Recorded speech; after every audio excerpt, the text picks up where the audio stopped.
offered to do it today for once to see how it went. I'm Lauren. I am a reference librarian down in Louisiana, and I run a gay book club, as well as a couple other things. And yeah, that's.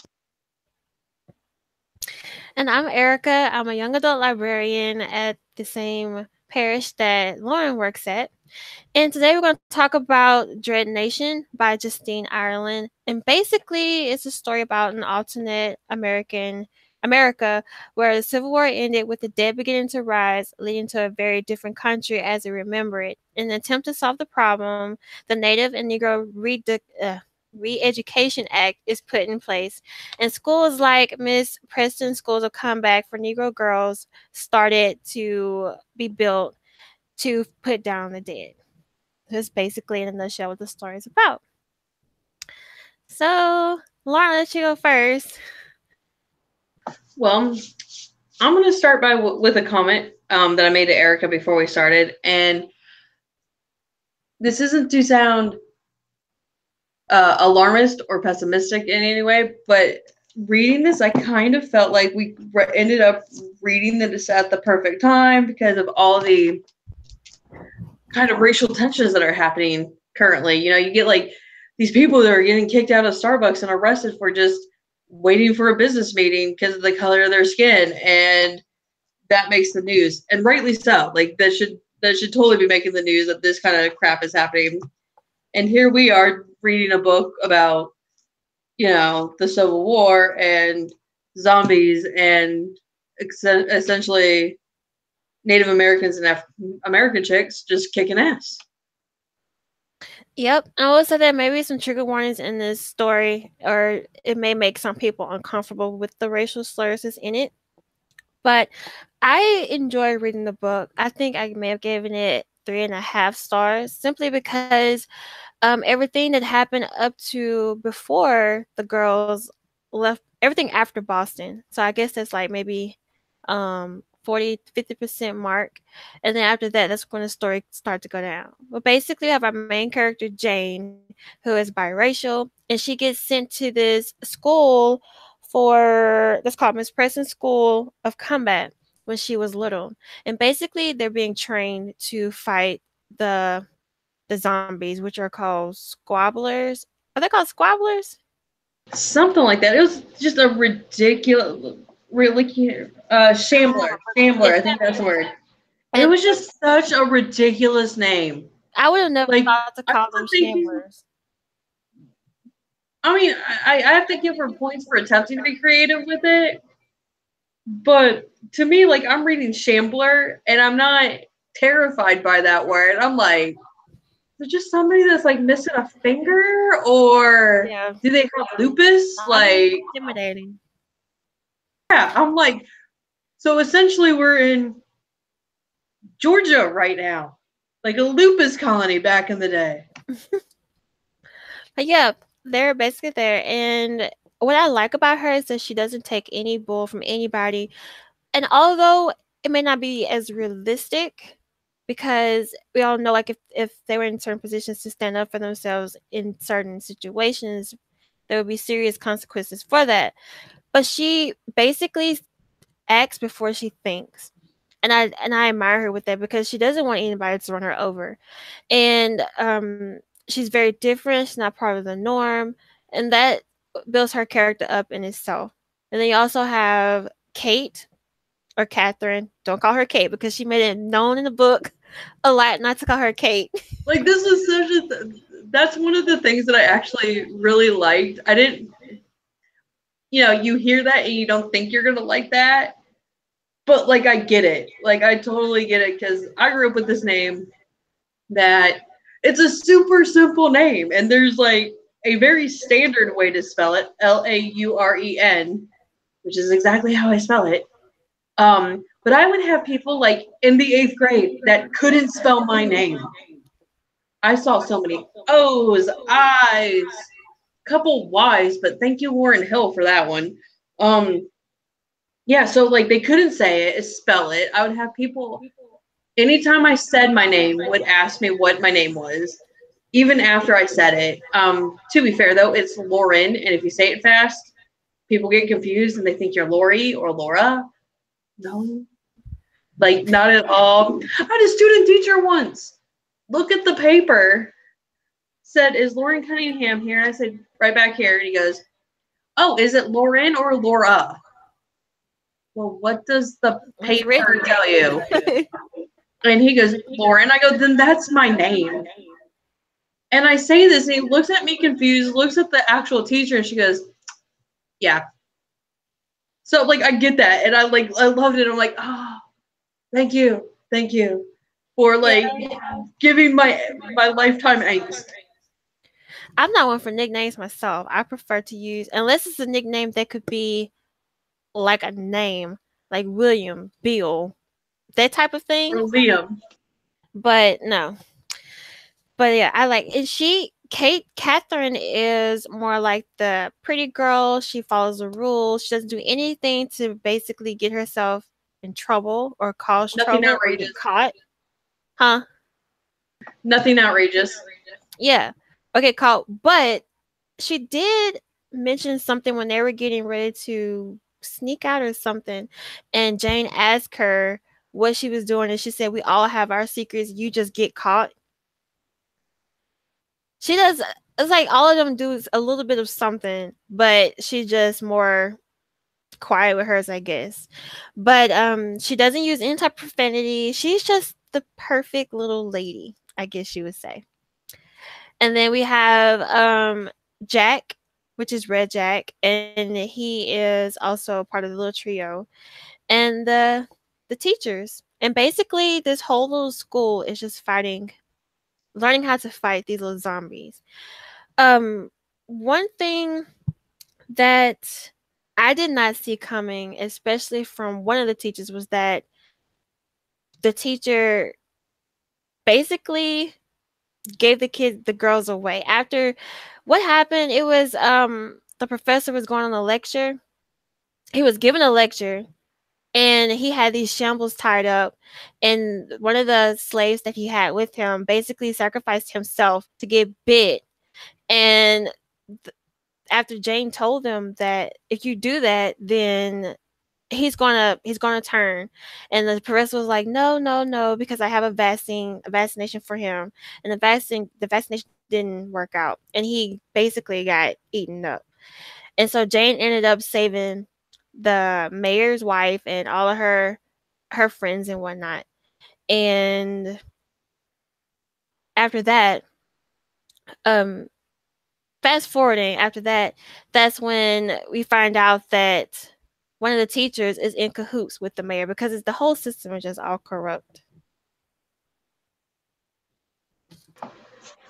Yeah, I mean, this is a book that on paper we both were like super excited about, because like we're reading the synopsis, we're reading all sorts of stuff about it, and we're sitting there going, okay, we haven't read horror in this group. That sounds great. Lauren likes historical fiction. Fantastic. Ericka likes fantasy, and this kind of has a fantasy element to it. Fantastic. And we both just came in tonight going, well, we're happy to talk about it, but we're just it's an okay book.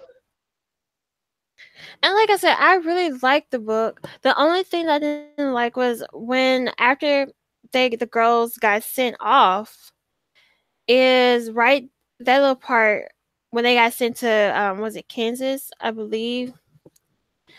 And they got sent there. One of those flat middle America states. Yeah. But they got sent there because they found out what the teachers at the what's it called?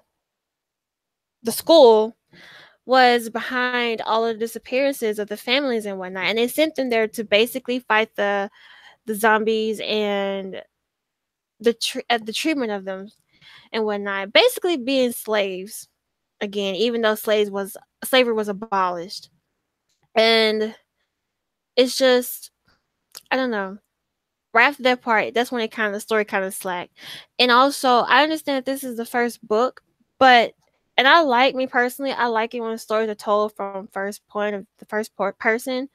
But I feel like with that being said, with this story, we don't get a good understanding of the world building because we only see what Jane sees within this. I don't know. That's my opinion, though. Yeah. That's not even something I thought about was the world building. I probably should have thought about it more considering how often we talk about it. Um, I guess for me the big issue was just the mishmash of everything. I mean, the story was very much a free talks pyramid of, it's got to start, you go up and there's some kind of issue and they overcome it to get to the big issue. And then it's all a downward slide after that into some kind of closure. It very much follows that format. But here, for me, a lot of the big issues are she tried to do horror. And when I think of horror, I think of Edgar Allen Poe, who does like these kind of thriller horror mishmash kind of thing, kind of creating the genre that is kind of spine tingling. I think of, I guess, Alfred Hitchcock to give you a good movie reference. Who kind of gets into your head. I think of Stephen King. Stephen King is supposed to be like the god of modern American horror. I personally can't get into him because it's 15 pages of one description, and I can't either. It just bores me. Like I hit a point where I'm like, I can't be scared because you just describe something for 15 pages that has nothing to do with the story and bored me to tears to get to this point. And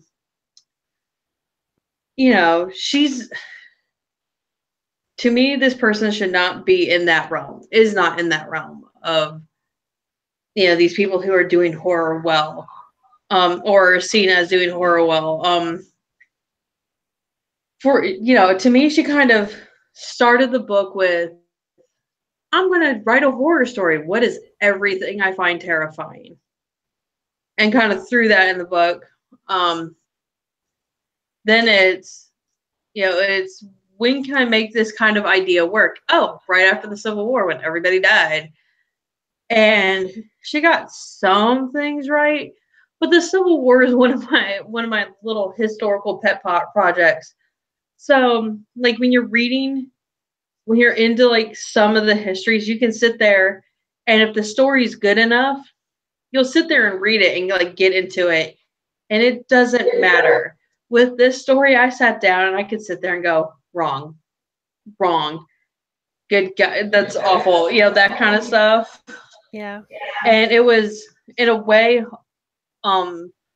alternate historical fiction, that it's kind of a brand new subgenre where it's supposed to kind of take a historical fact and basically write fiction based off of that, but asking the question, instead of X, what if Y?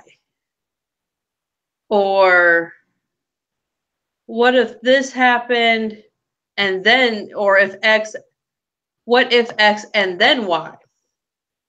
Changing one or two facts that would have a big impact on what history actually is. I have not read any alternate history fiction books. I want to, I need to.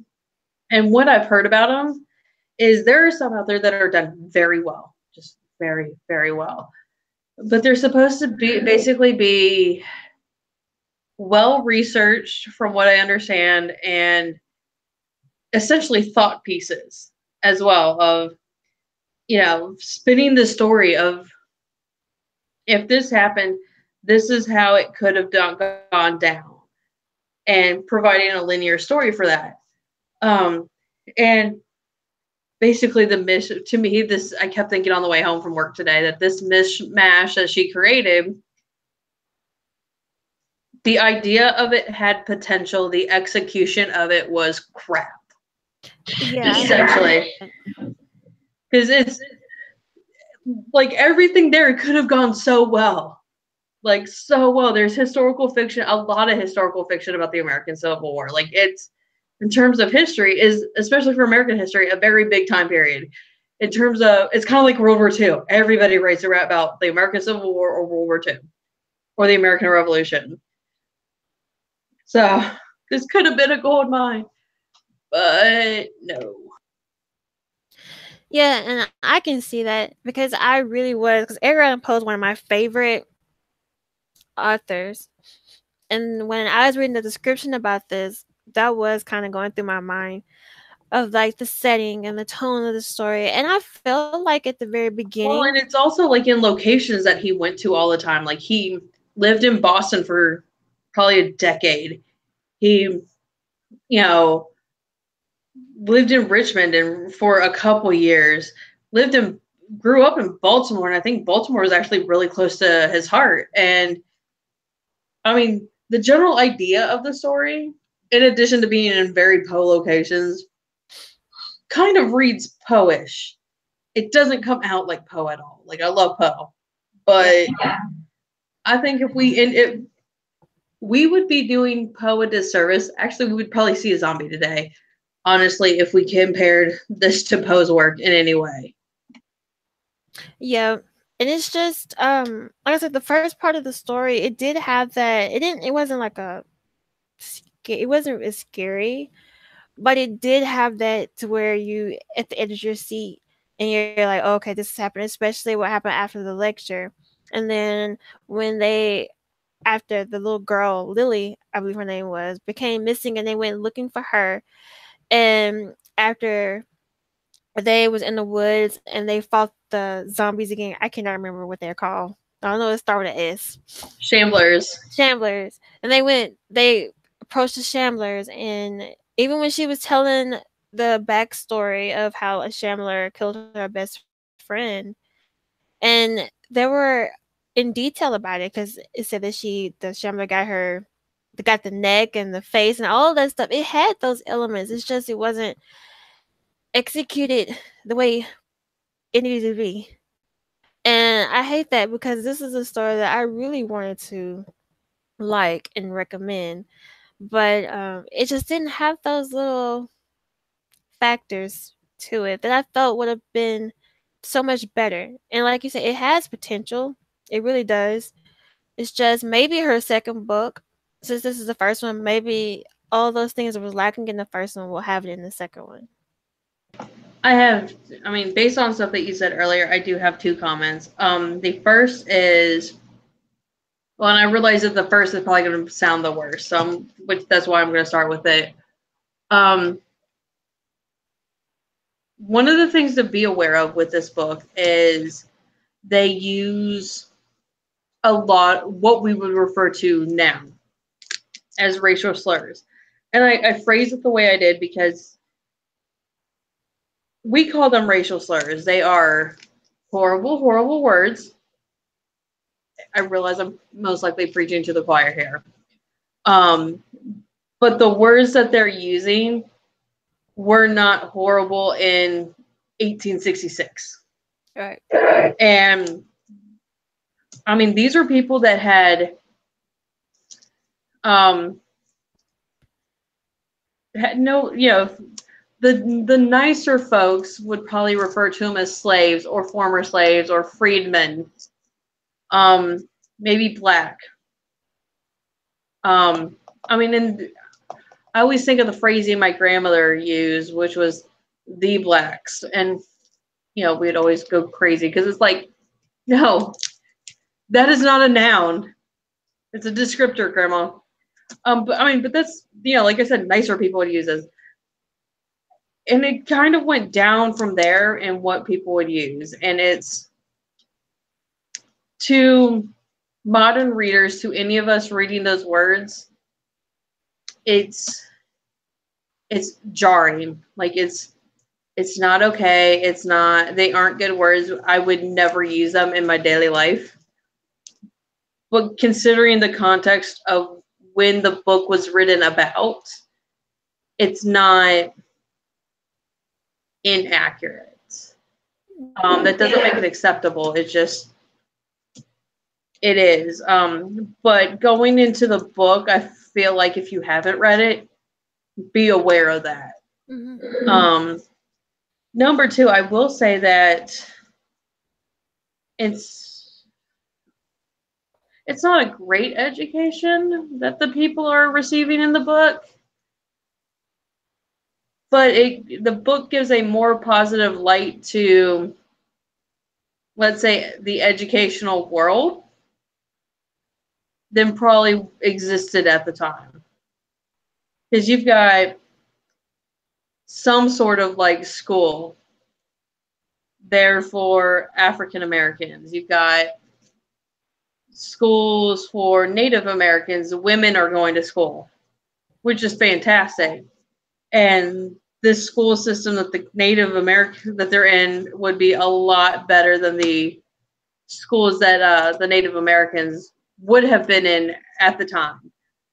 A lot. I mean, and that's, I shouldn't even say at the time. It was 1866 roughly, and there weren't many reservations at the time. I mean, reservations were starting, but that was about the point where they started going west and forcing, the Cherokee and the Sioux, the Cheyenne onto reservation lands, and then making their kids go to essentially American schools so they can learn English and how to behave in American society and American history and choose American names. And that's how you get people like John Littlefeather and, stuff like that. So in the context of, I will say this, that is one place where she did better than actual history is, she put people in real school rather than, we want you guys to be like normal people.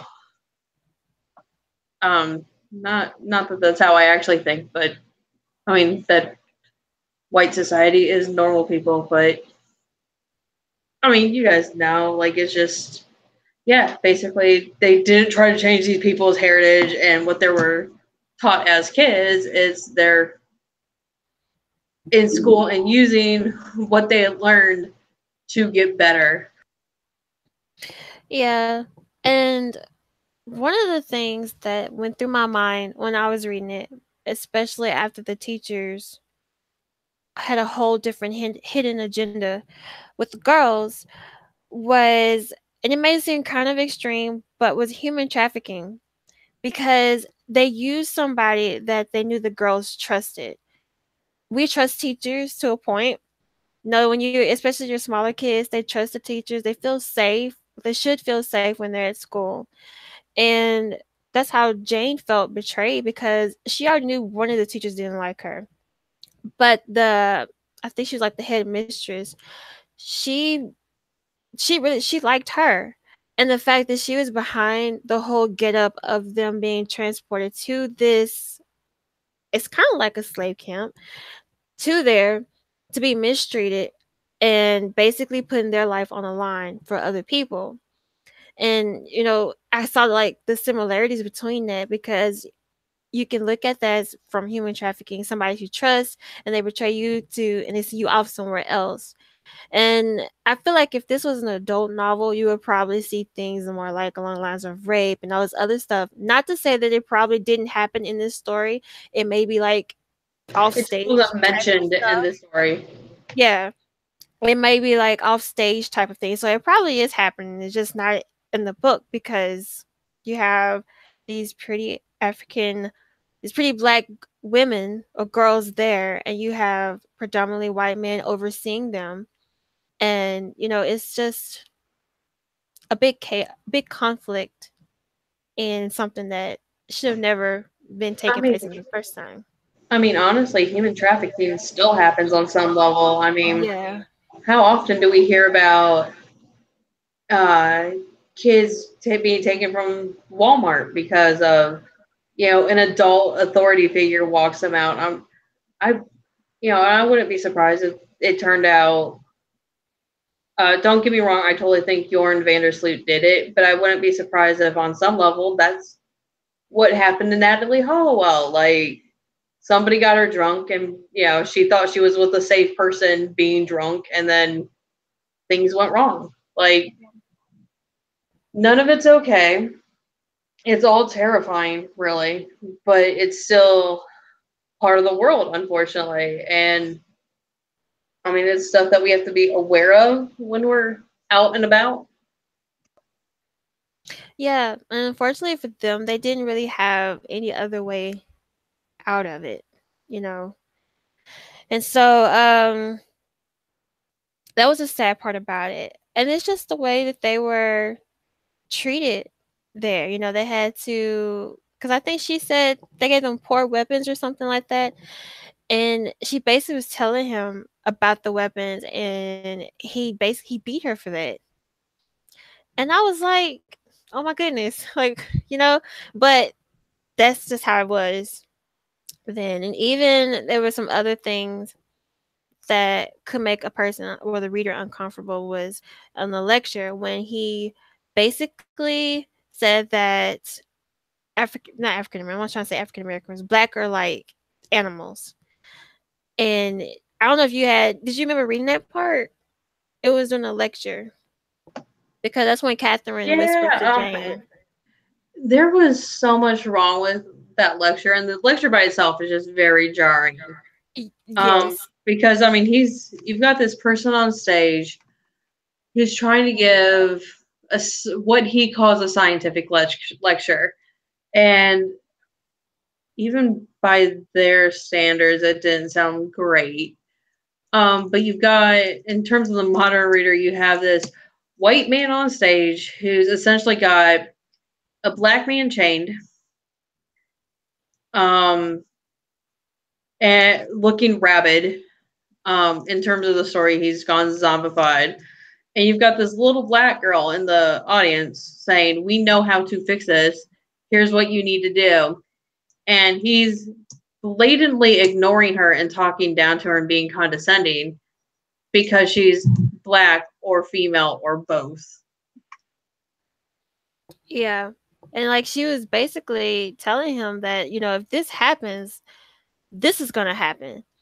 And he didn't listen, and he's dead, And the fact that the mayor was behind it all, it's just this whole town had a whole hidden agenda as to why the schools were in place anyway, because it was to teach them to fight, but to keep their tails safe as well, if that makes sense. Like, I'm using you, like you mean nothing to me, so I'm going to put this in place, totally, so you can put your life on the line, and I'm gonna be safe in my little ivory tower. That's basically how it is. And the ones in the ivory tower were the white community at the time. Mm-hmm. And so there's a lot.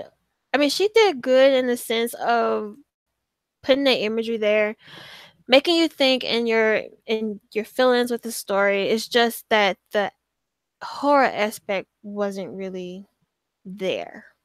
It wasn't horror. I wouldn't even call it thriller.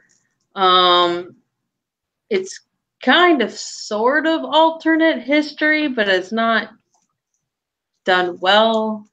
I mean, that's kind of the stuff that I keep coming back to is everything that she wanted to do sounded great on paper, but she wasn't hitting the marks that she was supposed to be hitting.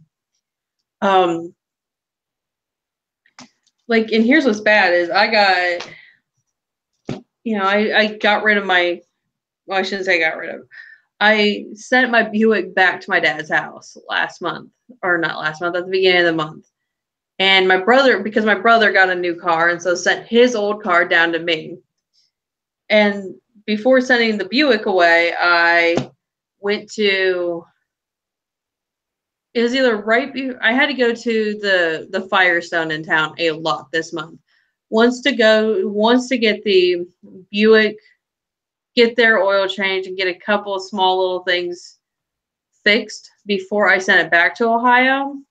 And then when the Altima came down, I, just had them do the once over to be safe. And there were a couple of things that when my brother got the oil change, he didn't have time to get fixed that they said was wrong. And it turns out it wasn't wrong. but that's why you go to somebody you trust to get that done. And it was, I forget on which round it was, but I was in the Firestone a lot this month, and I spent a couple hours each round at the fire zone just because I had to sit there and wait for them to literally go down the line on each car and make sure everything was fine. And I just basically read this book in one sitting because I had time. And as sad as it sounds, it was almost more entertaining to sit there and watch them work on my car than it was to read this book. See, I did good this time. I started early with it. I normally start the day of or the day before. But I read better. And just out of curiosity, I probably will do the second one because I do want to know what happens after the ending. But yeah. It's just a story full of potential that just wasn't presented right. That's basically in a nutshell. And that's probably the most heart for me. The most heart. This book was a solid 3 at best for me. And I mean, that's probably the most heartbreaking thing about this book is this. It was potential unachieved. Yeah, and like I said, I don't know. It would have been. I gave it 3.5 stars, and it left the. I let the other half stars off because of just that whole middle part wasn't going anywhere at all. At all. And it didn't really, I mean, every now and then, what they're called again? Shamblers would come out.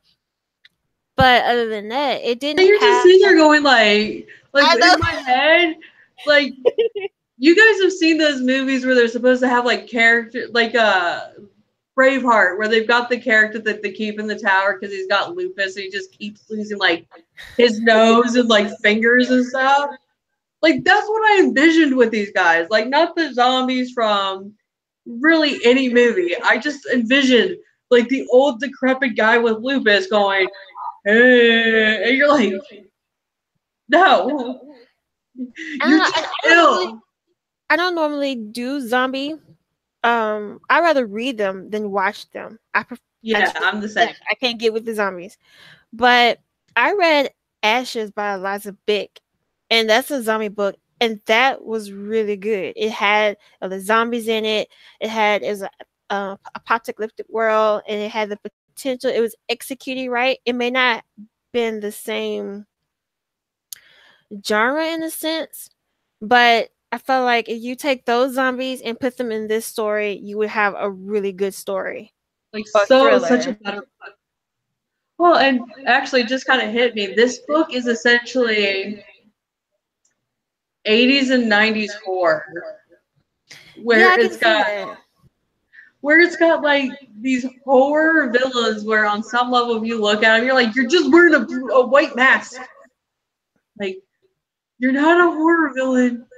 You just had a skating accident, Billy. Yeah, there's that kind of element to it, but it's also like hitting very much of the stereotypical horror tropes that you saw like in the 90s or any M. Night Shyamalan horror movie where you're sitting there going, of course the black kid and the blonde cheerleader were the first to die. What happens in all of these movies? Yeah, I can definitely see that. And I don't know, but I don't know what I can really say. There's kind of a point where you hit this book and you're reading this and you're like, oh, Indian kid, you're probably gonna die. Or you're sitting there going, oh, you're the one kid in this book that's any kind of different. Yep, died. Oh, you're the popular kid. See, I won't be seeing you after page 120. Yeah, and another thing that I want to point out was at Summerland when the first encounter of the Shamblers, the girl, something happened with her arm, and the guy shot her, and he knew that she wasn't infected. That opened up a whole nother door as to how they were being treated and the things that they were going through in Summerland. And no telling how many people they accidentally murdered. And that kind of, I don't know, it resonated with me a little bit because I don't know, I kind of felt that. And I think that's what she was trying to do. The author was trying to get you to feel that kind of empathy towards the characters and stuff like that. And that's why I say maybe she just had so much she wanted to, so many ideas that she had, she just didn't know where to place them or how to put it, because I felt during Summerland there was a whole different story, and then at the Like, beginning this that is was a book whole two, different sweetie, story. not book one. Yeah, so that's the only thing. That's pretty much my only con about the story, really, was that.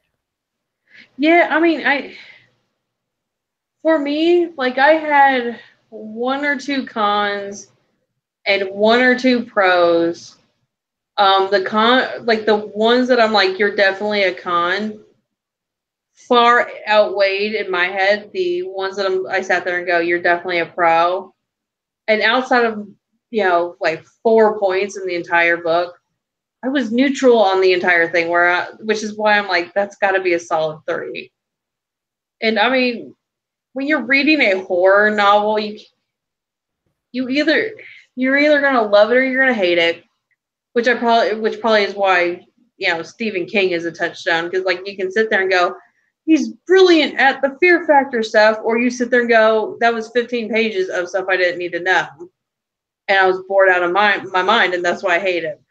Um, you don't, and regardless, you leave like shaking in your booties, and I didn't get any of that with this book. I didn't I didn't think it was a good book. But I didn't walk away saying I hated it like I have with some of the other books. And I mean, even ones that I've come out of hating, I felt better about reading than I did this book, because at least that elicited an emotional response, so to speak.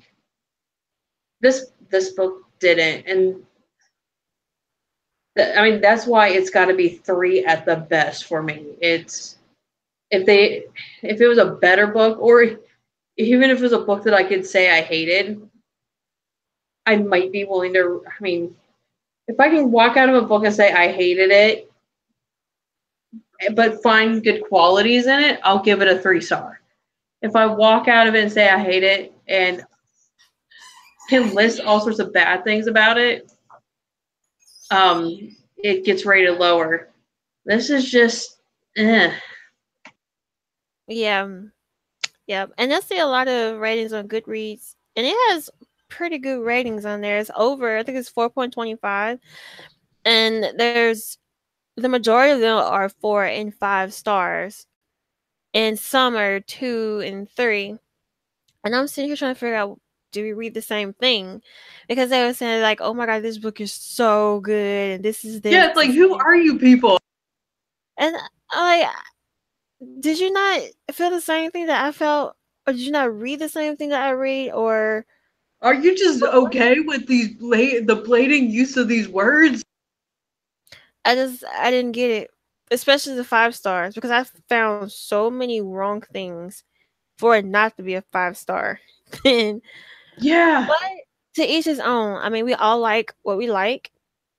Some may like that slow world building, or this is definitely a character driven story, because all the characters, in my opinion, they were easy to understand. They weren't complicated.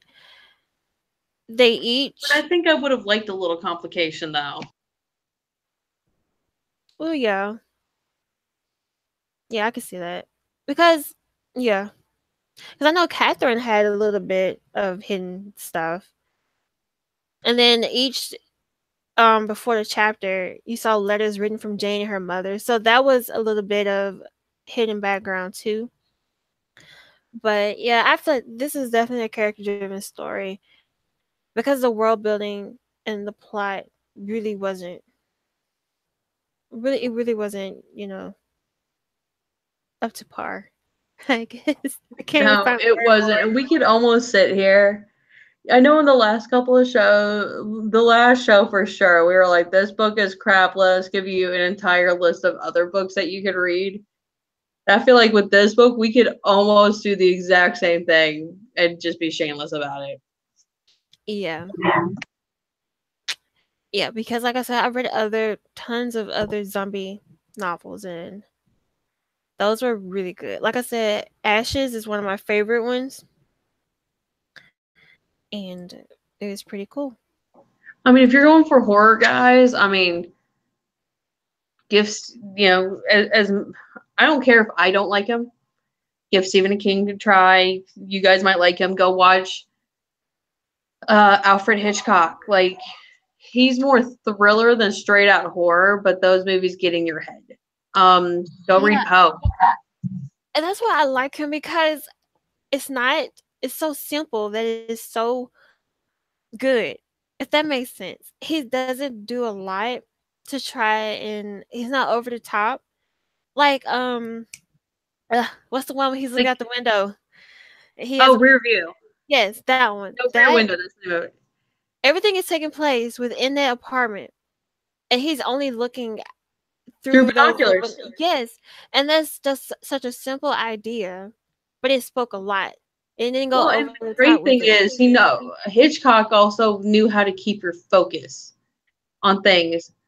It made you Like, think. yeah. Well, and the cool thing about Hitchcock is, using Psycho as an example, there's this entire investigation happening based on somebody's murder.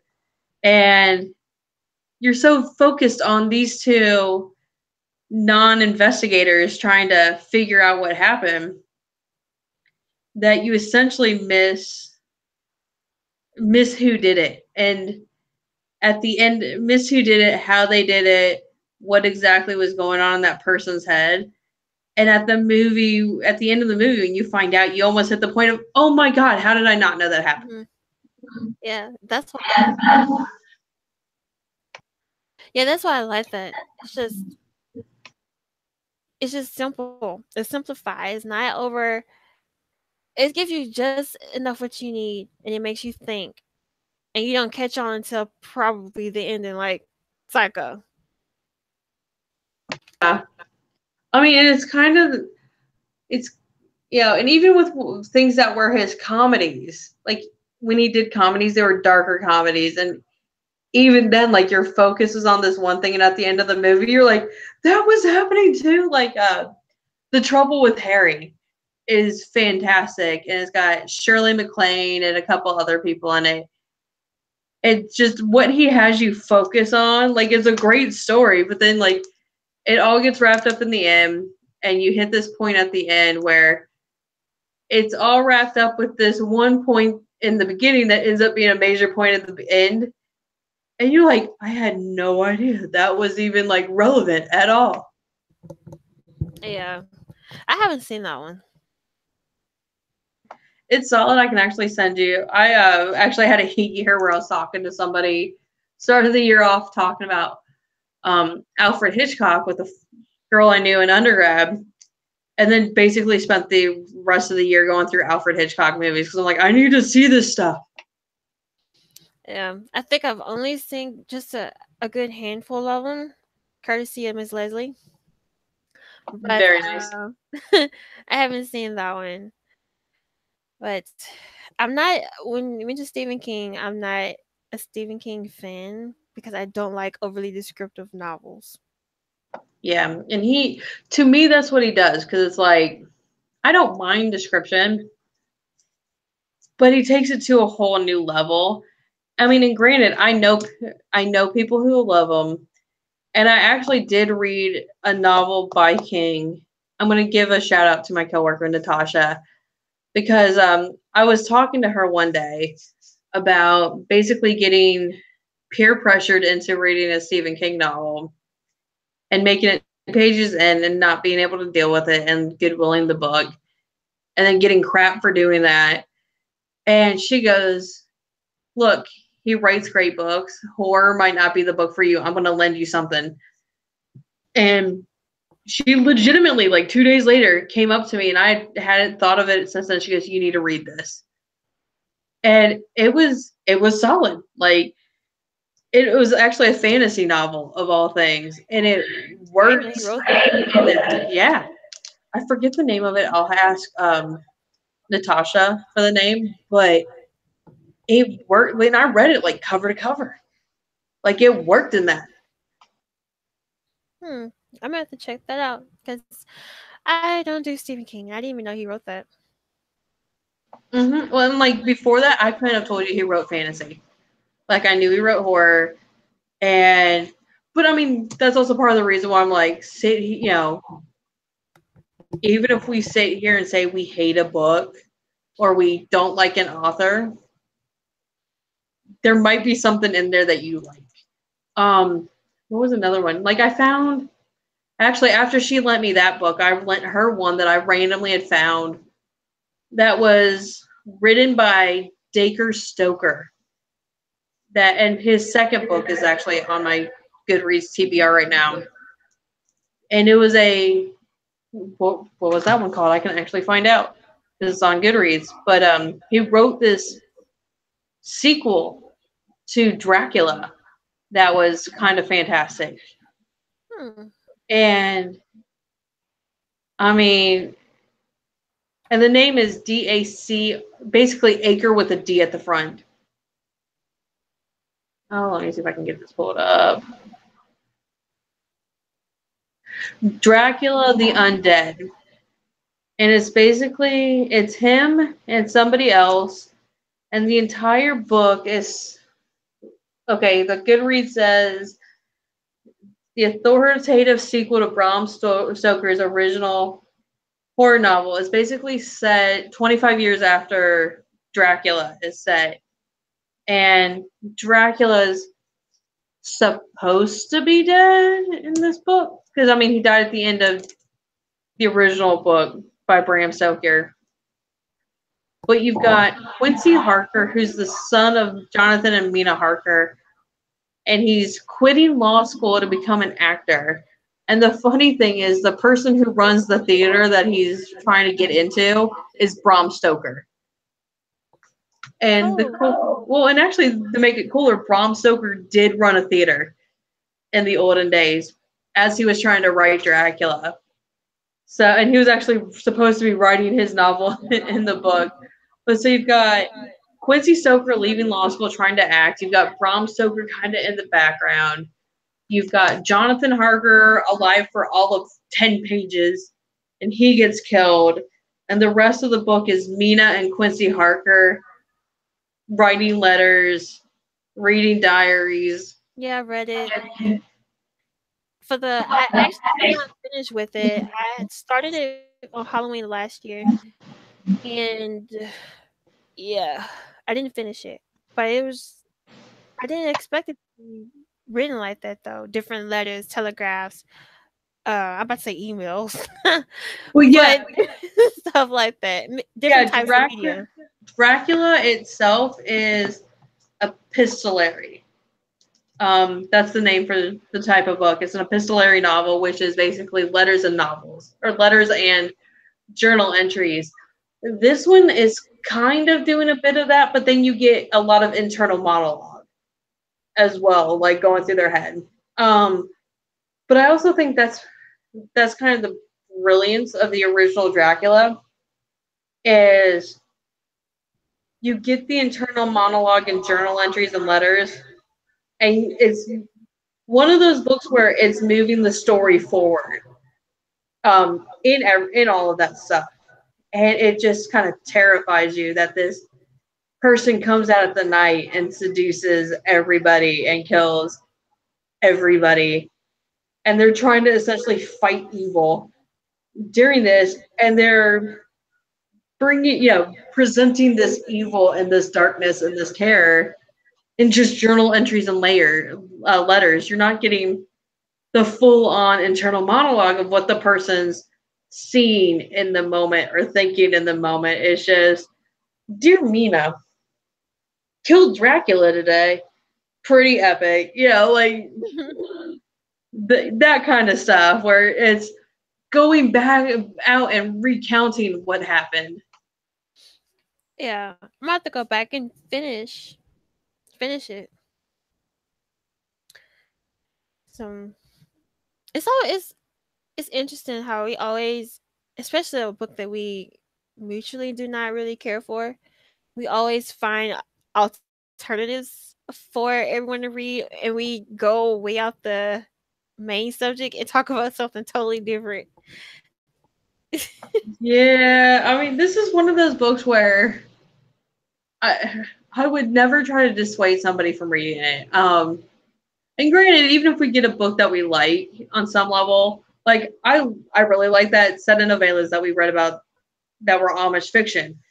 I know you weren't that big into it, but even if I can sit there and go, okay, because I liked it. I know not everybody else will like it. Here's other big name Amish fiction writers.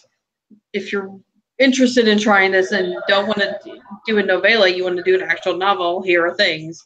Um, try this book, but if you're like us and hate this, here are better alternatives. Yeah, there's a lot more better thriller, young adult alternatives. And what I'll start doing is listing alternative to the books that we read in a description bar. So if you like this and you want something similar, I'll have that, or something just along the lines of the same genre that you may like as well. Probably have like maybe 3 of them just to kind Yeah, of. we'll, and I mean, since Ericka's going to do this, I'll toss, whenever we do this stuff, I'll toss authors or directors or movie, whatever we happen to mention, I will toss some of that stuff her way so she can filter through and say, no, you're right. The movie For Richer or Poorer is funny and it's a visual representation of some of this stuff. Let's put this on our list of things that we recommend. Or no, Alfred Hitchcock isn't something that we're going to suggest for a thriller day. You know. And I had some discussion questions, but we kind of already covered them basically. Because most of them were about the racial slurs, the treatment, and comparing it to different um, situations. Like I mentioned, it's kind of similar to human trafficking, or how some of this stuff is still kind of relevant today. So,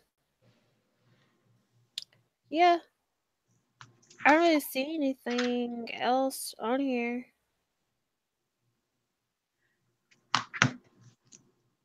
And like I saw one, it said, wait, where'd it go? It said, why do you think Miss Preston's school, what do you think of it, and what are the reasons Jane feels lucky to be sent to that school in particular? Me personally, I don't feel like none of the students should feel lucky for going there, but they don't know why they're there. But I mean, it'd be nice if you knew why. Like people that end up in the military academies, Air Force, Annapolis, West Point, they know exactly why they're there. They know exactly how they got there. It's because this is a career choice, and they happen to impress a senator or a representative, somebody to help them get in. I understand the feeling lucky to be there. Considering everything else that happens, you have the presence of mind going, no, sweetie, you're not lucky in being there. You're now essentially going to be trafficked to God knows what. But I understand the feeling of lucky because these are people that came from essentially what today would be the inner city. Like these are essentially, they're African American kids, they're Indian kids, they're women that had literally no other opportunities for education. People that got educated in those days were primarily white men. White women got some education. They probably got through, sixth grade, one room schoolhouses, get enough money, governesses, tutors at home.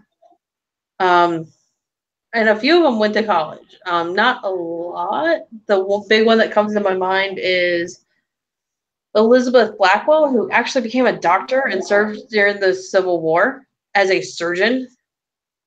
But these are kids that end up in school that wouldn't have been in school and now have an opportunity to learn a trade, basically. I don't know. like I said, I don't necessarily agree with it because like you at least get the bigger picture of what's going on, like as the reader. Yeah. But well, I'll say she felt lucky at the very beginning because she could have been out on the street. She could have been somewhere else because of the color of her skin. So she did have at least a place to sleep, put her head at night, to eat. She knew that she was, air quotes, safe from things that could happen if she was on the street or if she was still on the plantation back at home. But when you read more, then you realize that she wasn't so lucky because she was being trained to put her life on the line as bait for the zombies. So, yeah, that's why I didn't really agree with that thing. But I guess it was as from the first point of view of the story.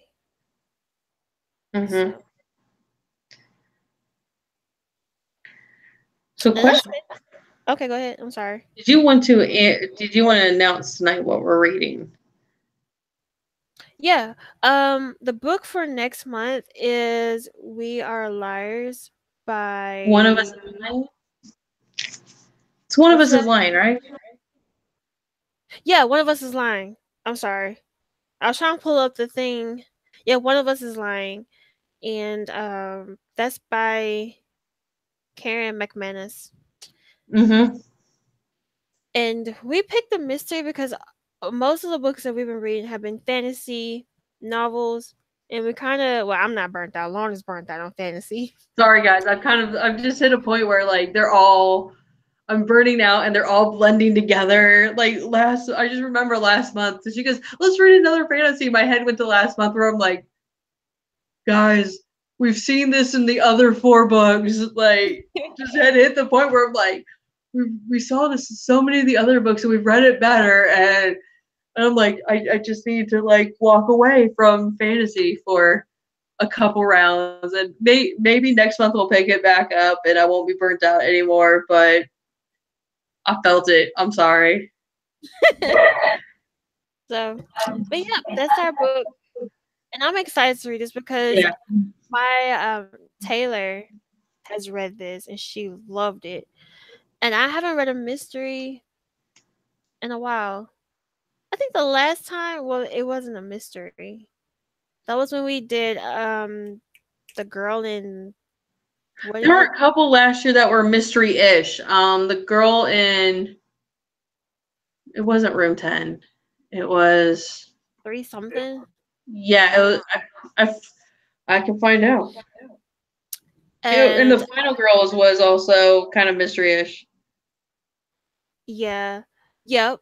And another one, it wasn't for this, but I read she wrote about the the girl in 6E. Yeah, that one. And there's another one about the baby went missing when the parents went next door to the neighbors for a party or something. Left the baby at home by herself. Yeah, I read that, but it wasn't for this. Okay. And that was a good mystery. Yeah. Actually, looking at the girl in 6E, I wasn't super into it, but I mean, I was more into it than I expected. I actually should totally go back and read the second one. Because, like, I remember Julie was reading the second one and had nothing but good things to say about it. I think she finished the whole the series. Yeah. And I just remember, like, we're reading this book, and I'm like, guys, she's written like 20-something books in 5 years. And you guys are like, yeah, erotica. Do you know how long that takes to write? Like a week and a half. I was trying to find that book. I know, cause it's gonna bother me all day or all Yeah. night or evening if I don't find it. But it was basically a good psychological thriller too, because the main character has psychological problems. Okay. I read that for a book club at work because that's when we were doing our adult book club, Okay. and I was the only one that read it. They didn't really like it. Well, that's unfortunate. I didn't pick out the book. They picked out the book. Basically, I was more of just the moderator of it. They picked it out, and I read it and came up with the discussion questions and all of that stuff.